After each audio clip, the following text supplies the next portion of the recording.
our communities is deeply impacted. Well, before I was in Congress, I was actually an agricultural lender. I loaned money to farmers here in Arkansas, principally down in Ashley and Chico County, and I know what tough times look like. And this is among the worst farm conditions I've seen in my business career. We're getting ready potentially to start our 4th year where a farmer can't make money. I remember growing up that we went to a sale with my dad or by myself, and I was like, man, this guy was a good farmer.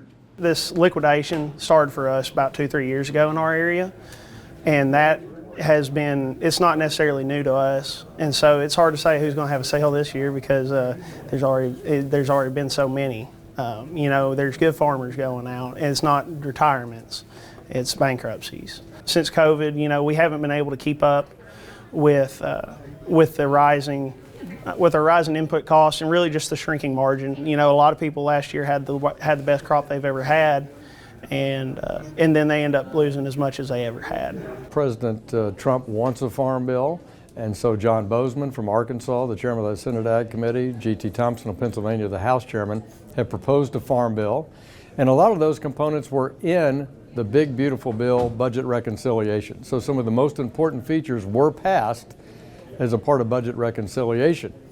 But the key prices that would benefit farmers don't kick in until after October 1st of next year. So there's this gap for row crop producers, and that's what we need to have Congress open. We need to end the government shutdown, and we need to let Bozeman and Thompson work on a bridge payment to get us through this tough refinance period for our farmers. We work hard to try and make an honest living and do the best we can.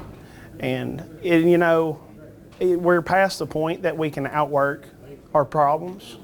That happened a long time ago, and now we're past the point that we can outsmart our problems.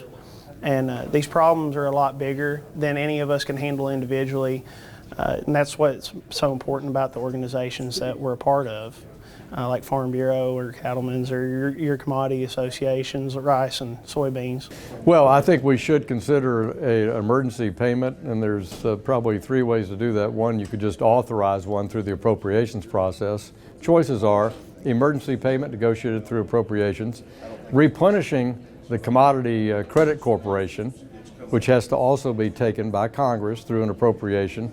That would give USDA the ability to make emergency payments through their normal channel. And the third option would be to use tariff revenue, connected to tariff revenue that's coming in, to use that as a way to offer some sort of an emergency payment. It's important for us to have a consistent and productive environment to do our business in. I don't think anybody really wants to sit here and ask for a bridge payment. You know, this is something that I think has been construed as a very partisan issue when it's not. It's a bipartisan issue. No matter who you voted for, we're all in this together. You know, we are regulated by the federal government more directly than anybody else. And we have to have the ability to have a consistent, productive environment to conduct business in. For people that think that maybe this is not the problem that they need to worry about, it is, because, you know, I farm and there's other farms, and we have about 12 full-time guys that work for us, and that's 12 families in a very small community, Carlisle. That's a significant impact, and that's not just us, that is every farm across the Delta and in the Prairie, and that's going to be, that is going to continue to contribute to this mass exodus we see from our areas.